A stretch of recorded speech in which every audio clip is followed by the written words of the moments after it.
Então, hoje é a aula número 7 do livro de Gênesis.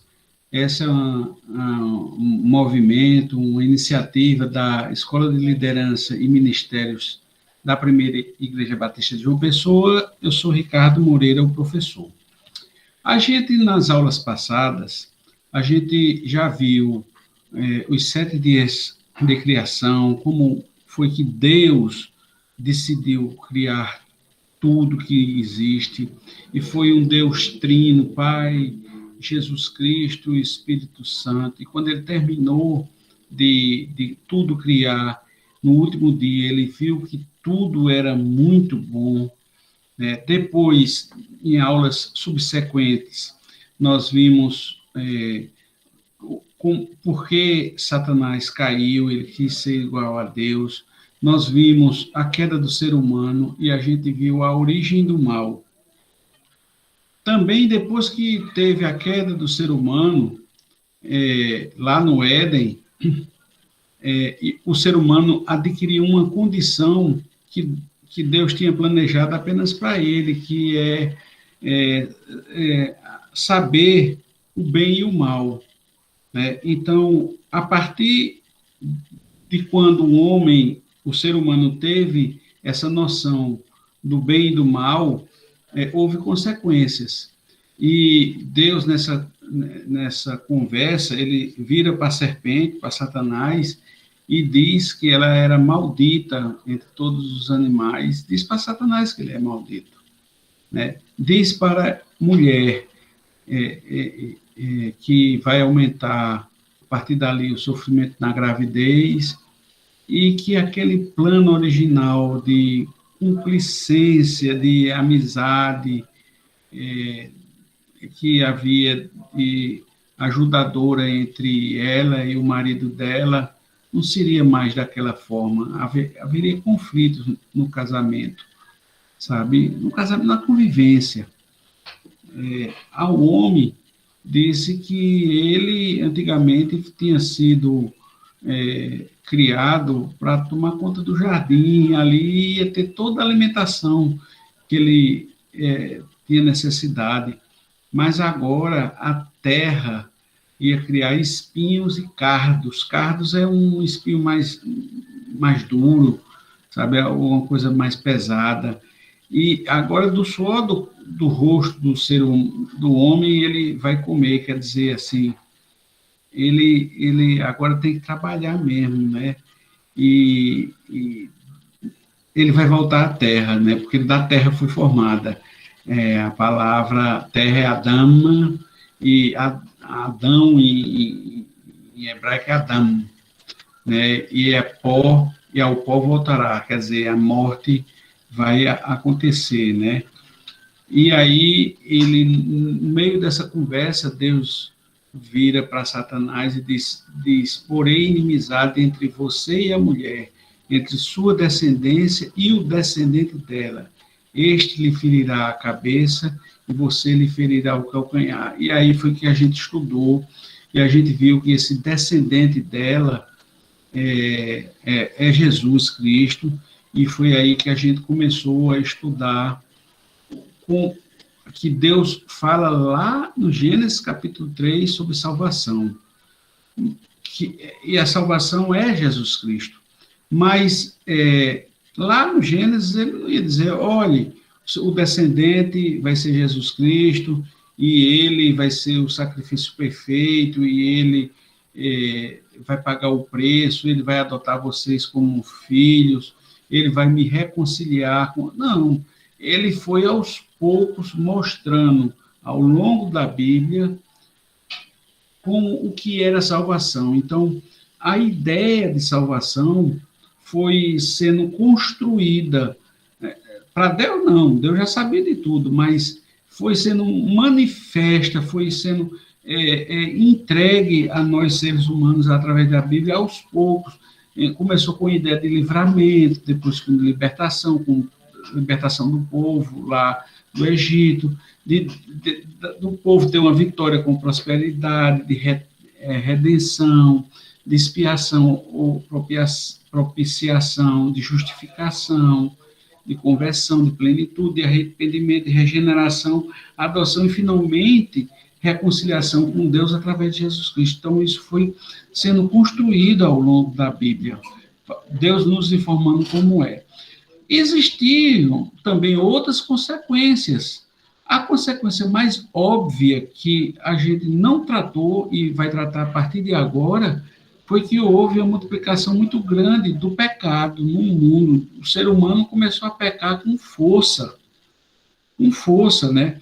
O capítulo 4, veja, no capítulo 3 mostra a queda de Adão e Eva, a introdução do pecado no mundo. No capítulo 4 já começa com Caim matando Abel e respondendo debochadamente a Deus.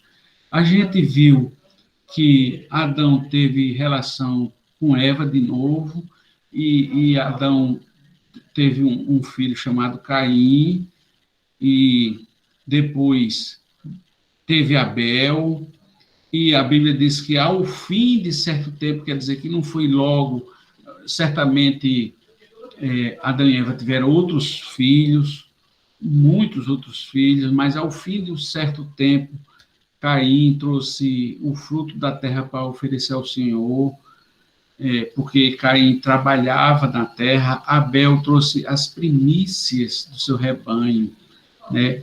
E a Bíblia relata que Deus se agradou do que Abel fez e de Caim não se agradou. Isso tem uma representatividade muito grande, porque Abel trouxe a primícia, o primeiro animal, ele era um pastor de ovelhas, né? E Caim trouxe o fruto do seu trabalho.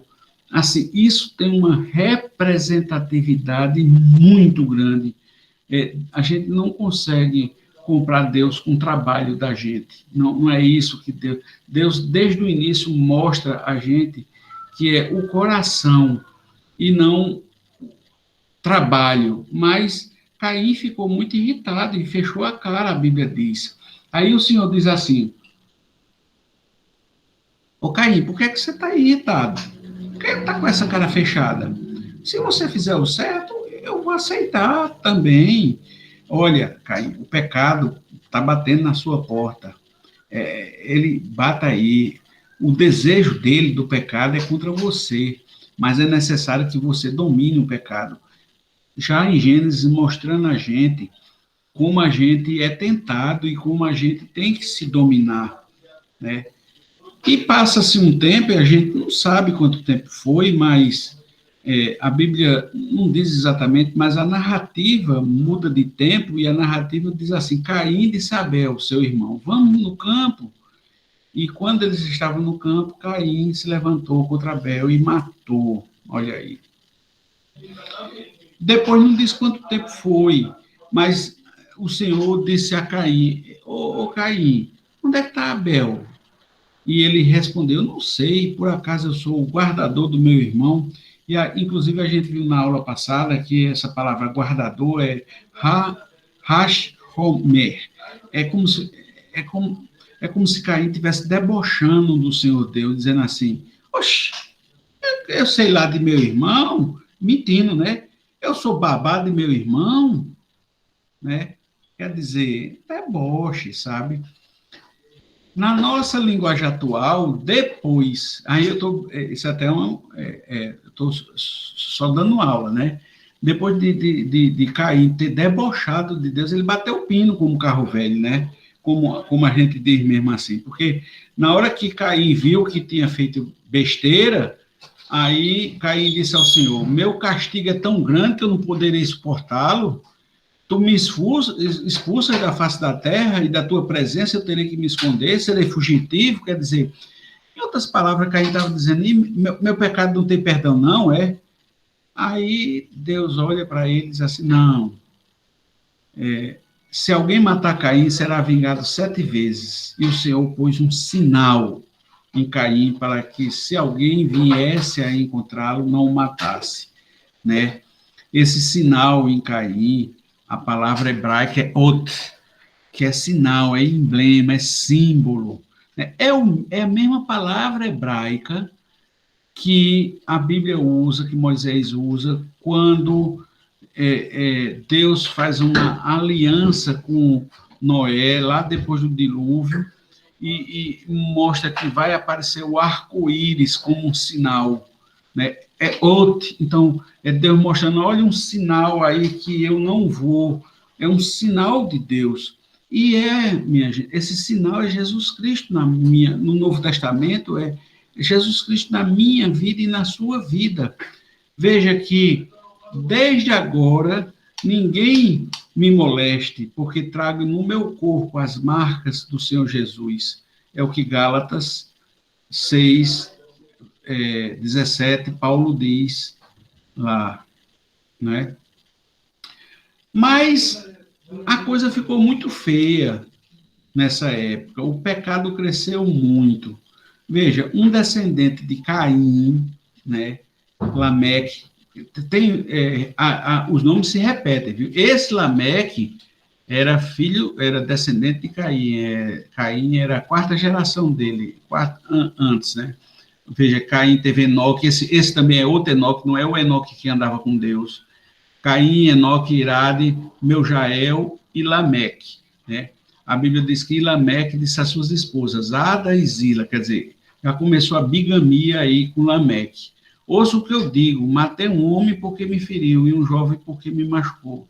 É assim, Lameque matou um homem assim, tipo, porque pisou no pé dele e Lameque matou ele.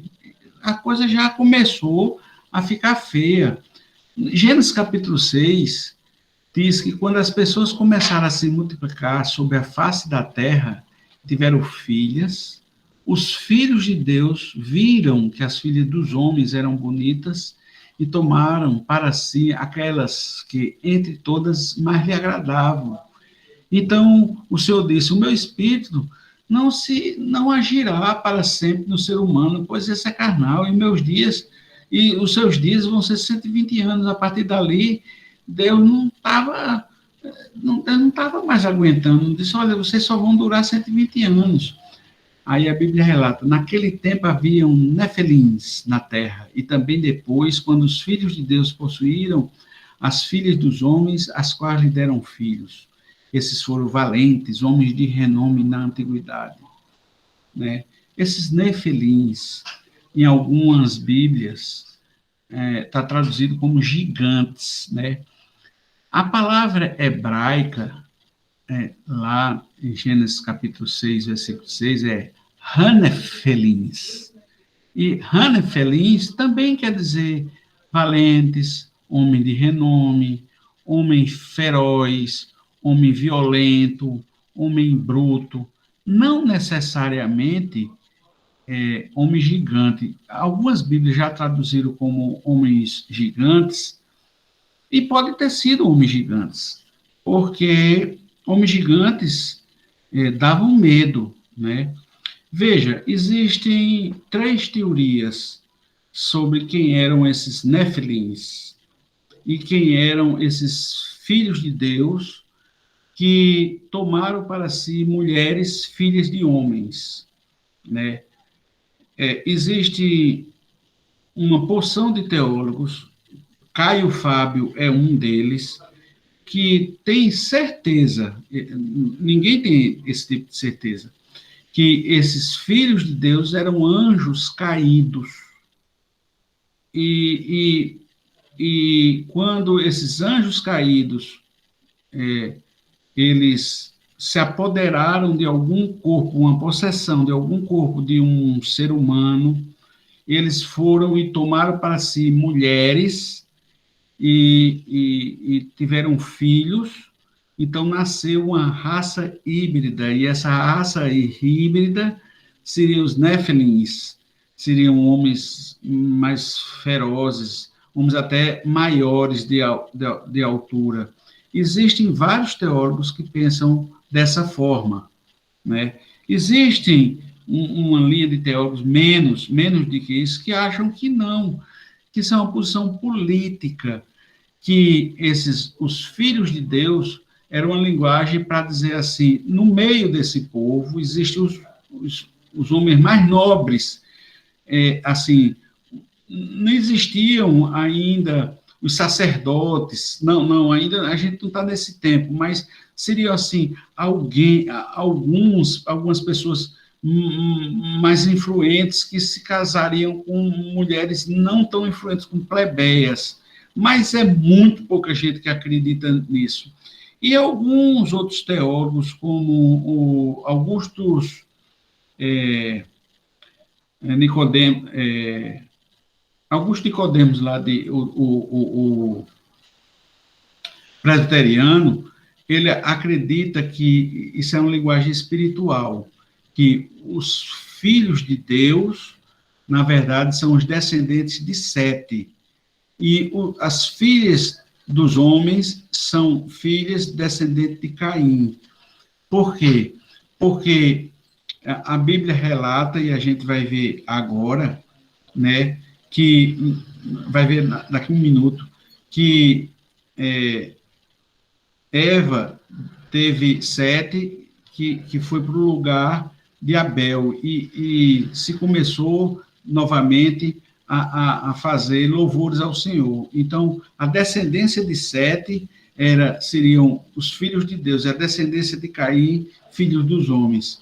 Então, Augusto Nicodemos, ele acredita nessa linhagem espiritual e não na linguagem na linguagem de anjos caídos.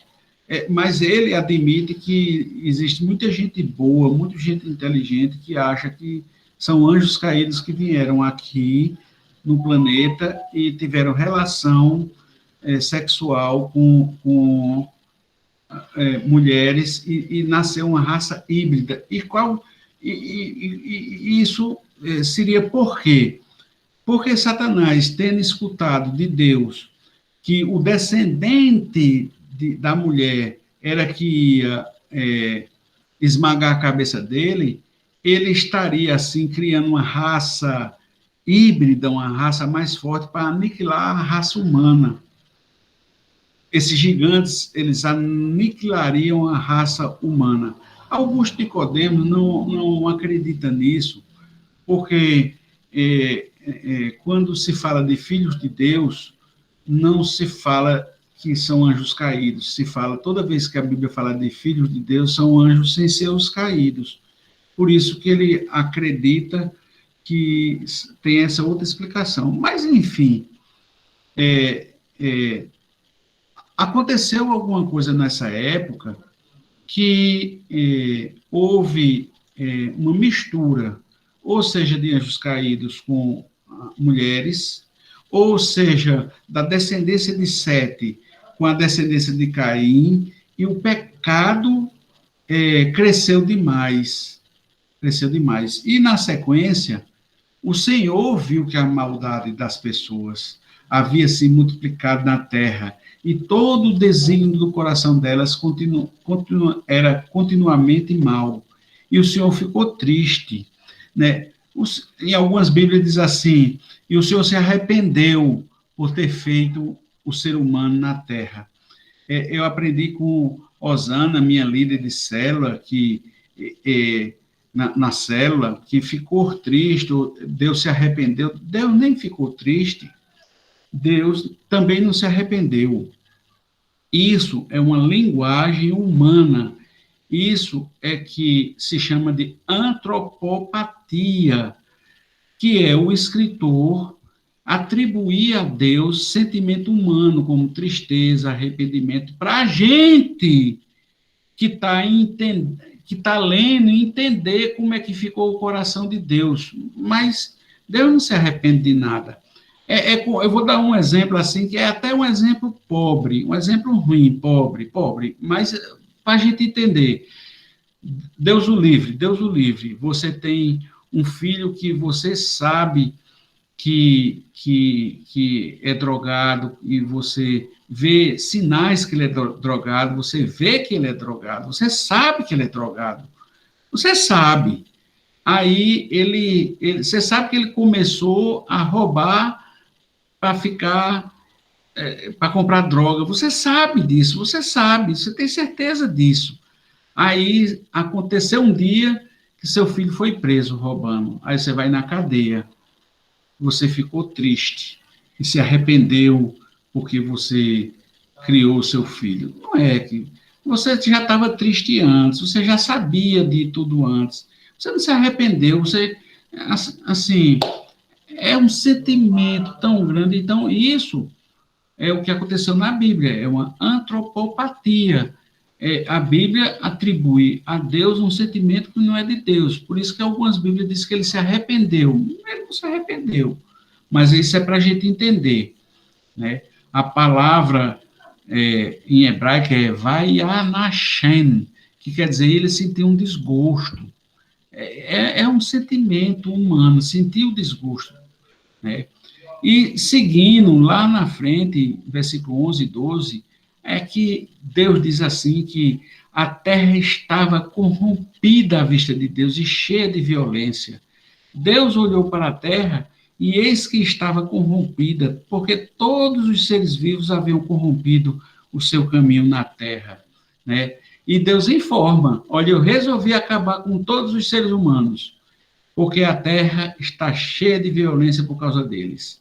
Eis que destruirei juntamente com a terra. Quer dizer, ele ia destruir os seres humanos e a própria terra. Vou trazer um dilúvio de água sobre a terra para destruir todo ser que há fôlego de vida debaixo dos céus, tudo que há na terra será destruído. Né? Aí tem uma esperança. Né? A esperança começa lá, isso, o que eu li está lá em Gênesis capítulo 6, mas a esperança já é relatada em Gênesis capítulo 4, né? Quando, depois de Caim, Adão tornou a conhecer, teve relação de novo com sua mulher, e ela deu uma luz, a luz, e chamou seu nome de Sete, e de Sete nasceu um filho que chamou Enos.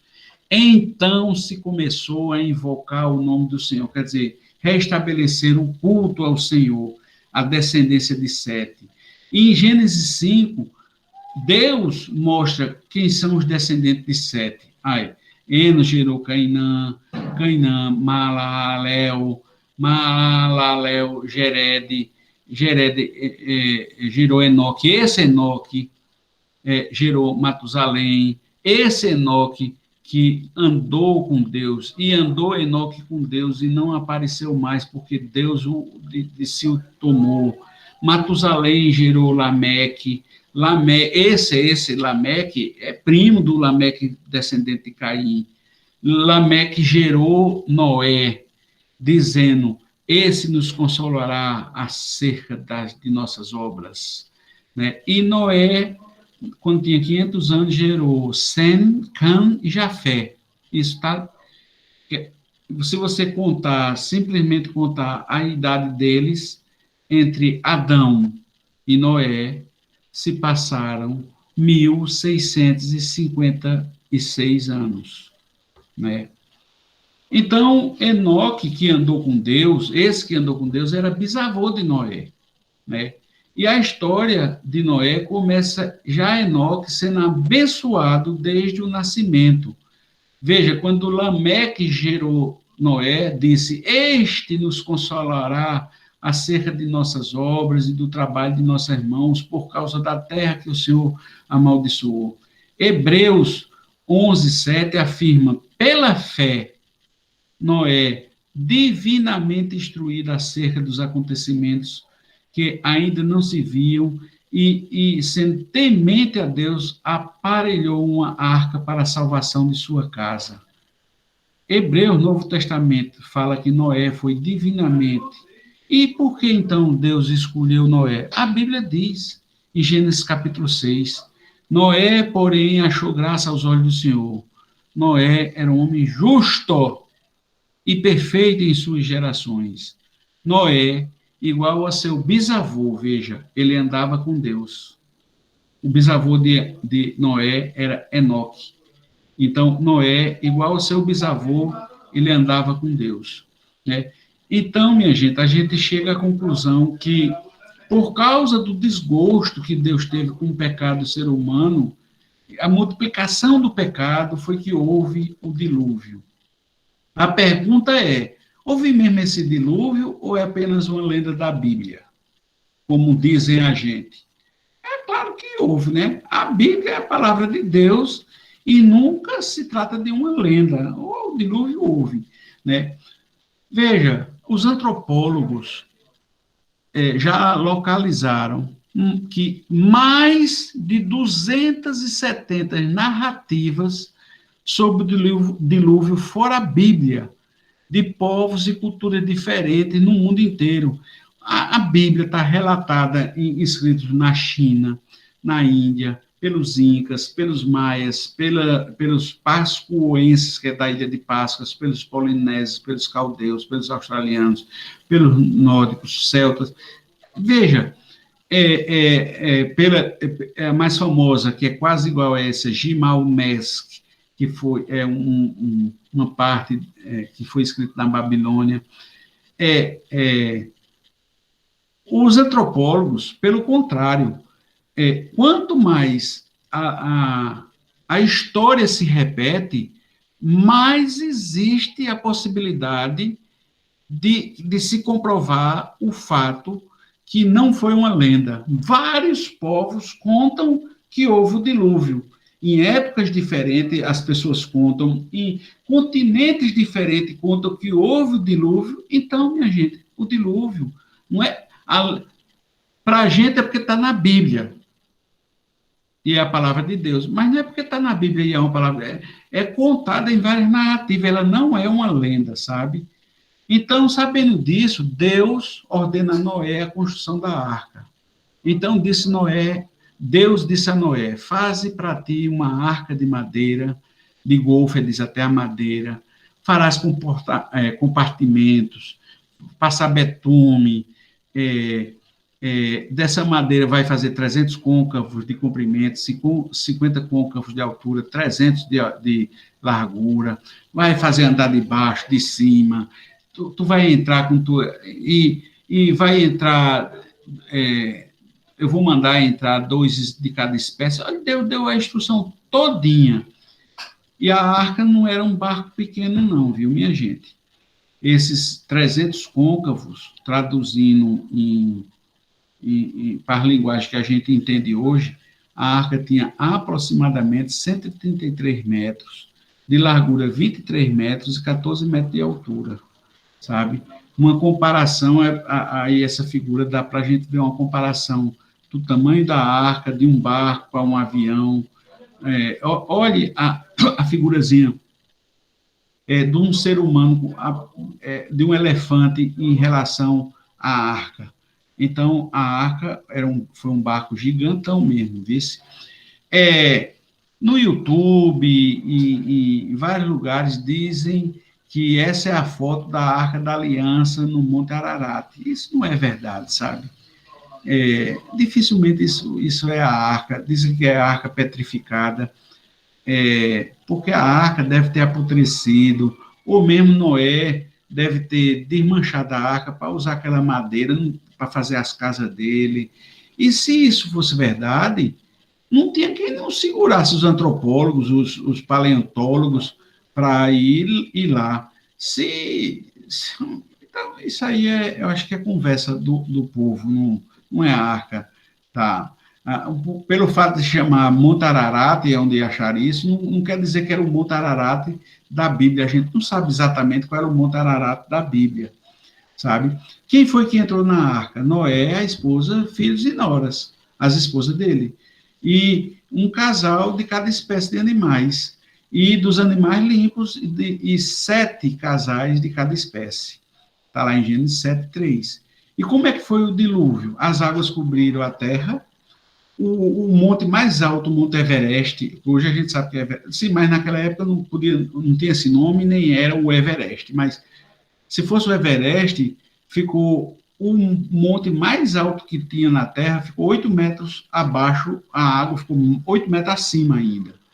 A Bíblia diz que a arca flutuava, e aos 17 dias se romperam todas as fontes do grande abismo e as comportas do céu se abriram e choveu. Vocês vão entender o que é que se romperam todas as fontes do grande abismo. Vocês vão entender isso, o que quer dizer. e a Bíblia diz que pereceu toda a carne, animais e répteis, animais selváticos, dinossauros, os enxames de criatura, tudo morreu, né? E no dia 17 do sétimo mês, 5 meses depois, a arca repousou nas montanhas do Ararat, que os antropólogos não sabem se é o Monte Ararat, do jeito que eu disse, o atual, né?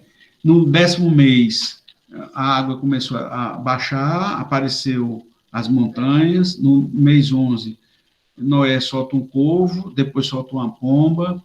No mês 11 ainda, quando solta uma pomba, ela volta para a arca, quer dizer, não encontra terra mesmo. No mês 12, ela solta a pomba e ela não volta mais. Então, no mês 1, depois de um ano, Noé olha e vê que a terra estava enxuta. No mês 2, isso é contagem de mês judaico, viu? Se lembre que Moisés, que escreveu, ele era hebreu, então isso é seguindo o calendário judaico. Mas, enfim, foi um ano. Então a terra estava seca. Então Noé sai da arca e faz um culto a Deus. Noé passou 1 ano e 17 dias dentro da arca. Né? E aí está a cronologia do dilúvio para a gente mais ou menos entender rápido. Né? Ele entra e se tranca dentro da arca 7 dias antes de começar a chover. Passam-se 40 dias chovendo. Começa as águas diminuindo 110 dias. Depois se passam mais 74 dias para começar a aparecer os primeiros, para a arca enganchar no Monte Ararat e começar a aparecer os primeiros montes. Mais 40 dias, Noé abre a porta da janela e solta um pombo, um corvo. Depois, mais 50 dias, Noé remove mesmo a cobertura da arca, não estava mais chovendo. E mais 56 dias depois é que Noé sai da arca. Ou seja, 1 ano e 17 dias dentro dessa arca. Quais são as evidências reais que a gente tem que o dilúvio aconteceu? Evidências físicas, geográficas, históricas, vestígios arqueológicos. Né? Os fósseis são evidências que teve um catástrofe mundial. Por quê?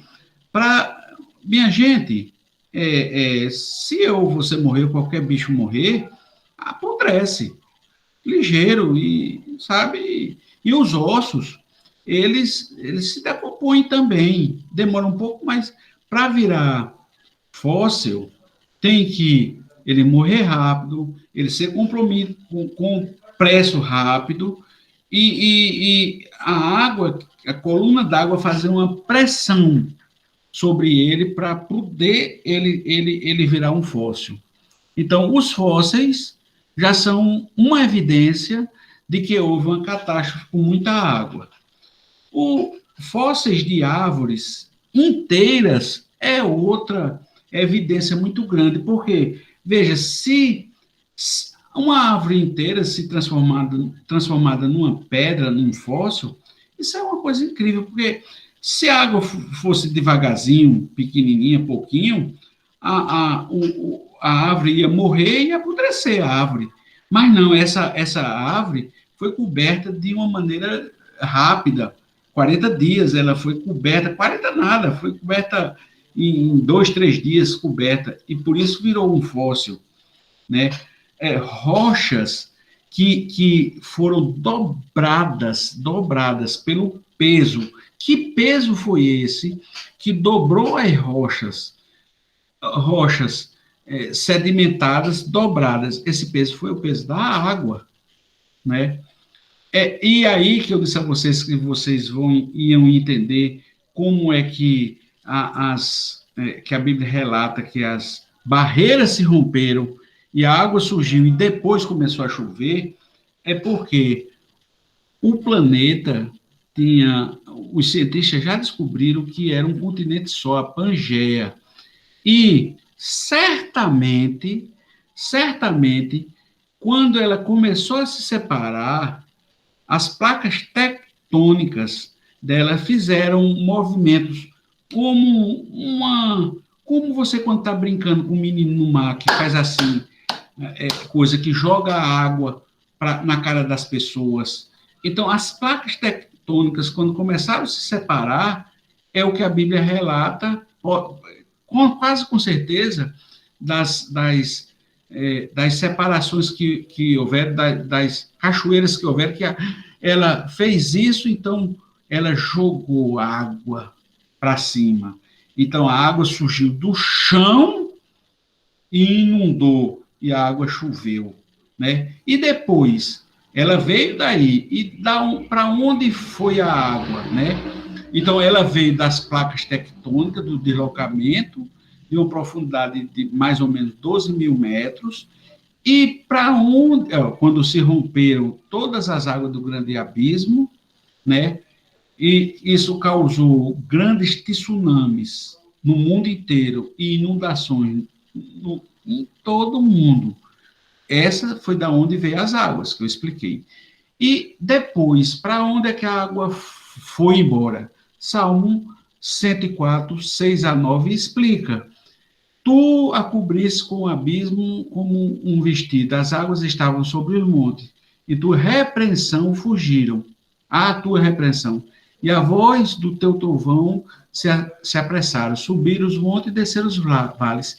Então, quando Deus quis, ele deu ordem, e por isso que eu disse que naquela época, a gente não podia saber se era o Monte Everest o maior monte que existia do planeta Terra, porque quando acabou o dilúvio, Deus deu a ordem e fossas marinhas se abriram, com o movimento também das placas tectônicas, e puxou a água de volta, e montanhas subiram e formaram o cume das montanhas, ou seja, a Terra todinha foi deformada e surgiram os abismos oceânicos, a fossa abissal, e a água foi-se embora todinha. A água Deus usou para causar o dilúvio, e depois Deus botou ela para debaixo da terra, do mesmo jeito que estava antes.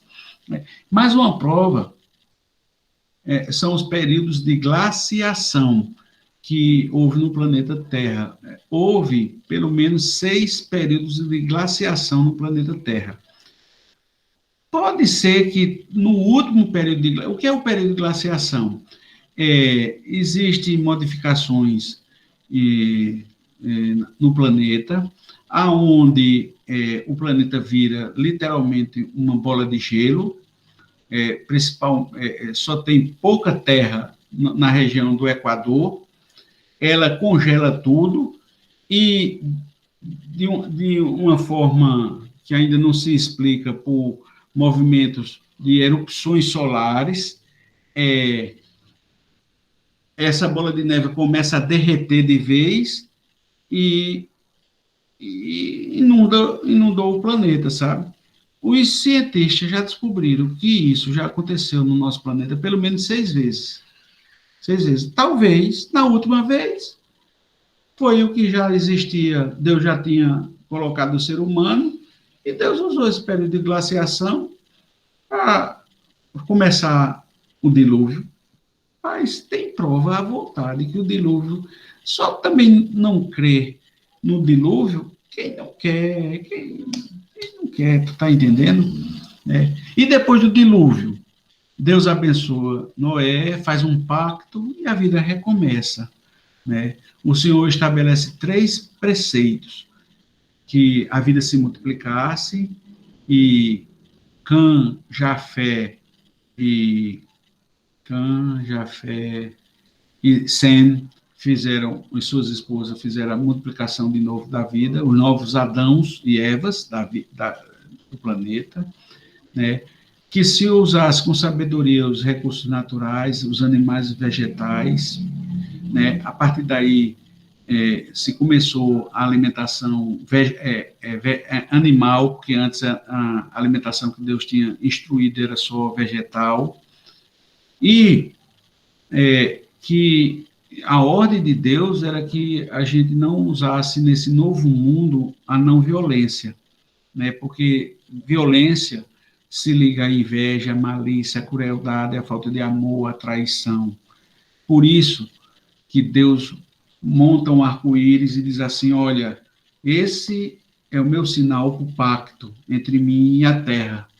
Não, a terra não vai mais se acabar com o dilúvio, é isso que eu prometo. Então, isso a gente tem certeza, né?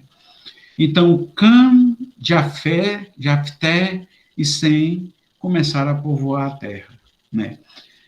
Para a gente encerrar a aula de hoje, no Antigo Testamento, Deus cria tudo sozinho. No Novo Testamento, Jesus diz que vai preparar um lugar para a gente, Deus começa a construir a Nova Jerusalém. Para ele, como ele não é preso no tempo, a Nova Jerusalém já está pronta. Mas Jesus diz assim, eu vou preparar uma nova morada para vocês. Isso é Novo Testamento. No Antigo Testamento, o ser humano escolhe ser independente de Deus e peca. No Novo Testamento, o ser humano também tem esse direito de escolher. Ir ou não para Nova Jerusalém. A escolha é minha e é sua. Né? Quem crê no Filho tem a vida. E quem não crê já não tem a vida. A escolha é sua. Né? No Antigo Testamento, em Gênesis, tudo é Gênesis. Deus não convive com o pecado, por isso tira o ser humano do Éden. No Novo Testamento, Deus continua não convivendo com o pecado. Por isso que lá na Nova Jerusalém só vai entrar aquele sem pecado, e sem pecado está aí entre aspas. Porque eu e você somos pecadores, aliás, a Bíblia diz assim, aquele que diz que não cometeu pecado, já cometeu pecado. Esse sem pecado é porque o nosso pecado, como a gente aprendeu na aula passada, é justificado. Né? Então, Deus veio como sem pecado porque ele foi justificado pelo sangue de Jesus. No Antigo Testamento, Deus planeja o retorno do ser humano, mas ele tem que aceitar a salvação pelo Filho. No Novo Testamento, o caminho de retorno para a Nova Jerusalém do ser humano é aceitar a salvação pelo Filho. É essa a condição. No Antigo Testamento, em Gênesis, o pecado cresce muito. Mateus 24, Jesus diz assim, e vocês ouvirão falar de guerras, de rumores de guerra. Nação se levantará contra nação e reino contra reino. Haverá fome e terremotos. Vocês serão entregues para ser maltratados e eles vos matarão. Vocês serão odiados por todas as nações por causa do meu nome. Nesse tempo, muitos hão de se escandalizar, trair e odiar uns aos outros. Muitos falsos profetas se levantarão e enganarão a muitos. E por se multiplicar a maldade, o amor se esfriará de quase todos. É o pecado também se multiplicando no Novo Testamento. No Antigo Testamento, Deus destrói tudo com água. No Novo Testamento, vai acontecer uma coisa pior. É o Espírito Santo de Deus vai se retirar desse planeta Terra. Aquele que nos convence do pecado e do juízo. No Antigo Testamento, em Gênesis, você é salvo, a humanidade é salva num barco. No Novo Testamento, Jesus virá nas nuvens para o arrebatamento da igreja. Você é salvo por Jesus Cristo.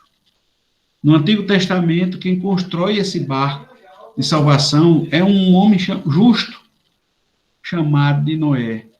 E você sabe quem é o justo que vai construir esse barco no Novo Testamento? Sou eu e você. O barco agora não é um barco físico, mas é a palavra anunciada.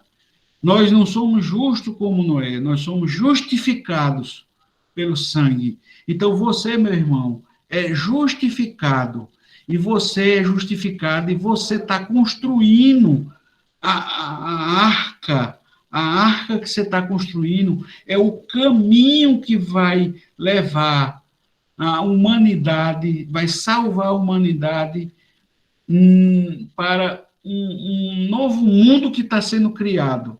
Você é a nova pessoa que vai povoar o novo mundo.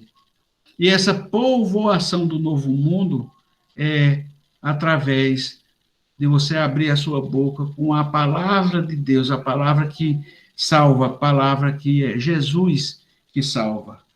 Então, quem povoou a terra após o dilúvio foi Cã, Sem e Jafé. E quem povoará a Nova Jerusalém somos nós, pregando na Judéia, em Samaria e nos confins da terra. Conclusões. Depois de um pecado, sempre há outro, a multiplicação. Cuidado, que muitos outros pecados acontecem. 2. O dilúvio existiu. Ainda que pareça uma lenda, ainda que as pessoas chegam para você e digam assim, você acredita no dilúvio? Claro que eu acredito. Ele foi real. Fruto de um desgosto de Deus com o pecado da humanidade. 3. Noé ensina que ouvir a voz e o comando do Senhor é a melhor coisa de fazer. Ele foi ridicularizado, diziam que tu é doido, tu está construindo essa arca, para quê? Né? A gente tem que viver na dependência da graça de Deus, que nos fortalece para uma vida e abre as portas da nossa salvação, abre a nossa arca da aliança. Né? 4. Nem sempre a gente pode evitar a tragédia, né? Noé não conseguiu impedir o dilúvio, mas a gente pode se preparar para o dilúvio, né? E Deus dá as instruções. As instruções hoje é seguir Jesus Cristo, ser imitador de Jesus Cristo. 5. Muitas vezes a gente não entende os propósitos de Deus. Quando a gente sofre angústia, tribulação e tragédia, né? E essas tragédias podem ter várias origens, sabe? Mas é a graça dele que é capaz de nos fortalecer nessas situações que escapam da nossa compreensão, né? Deus, ele sempre vai estar no controle e há um propósito para todas as coisas. Basta a gente confiar, obedecer, esperar, ainda que seja por um ano inteiro, dentro de uma arca, como Noé fez. Isso é uma linguagem figurada, viu? Né? A gente vai ver nas próximas aulas como foi o povoamento da terra após o dilúvio, o que foi Babel e o início de Abraão, Isaac, Jacó e Isaú. Deus abençoe vocês. Amém. Amém. E agora eu abro para vocês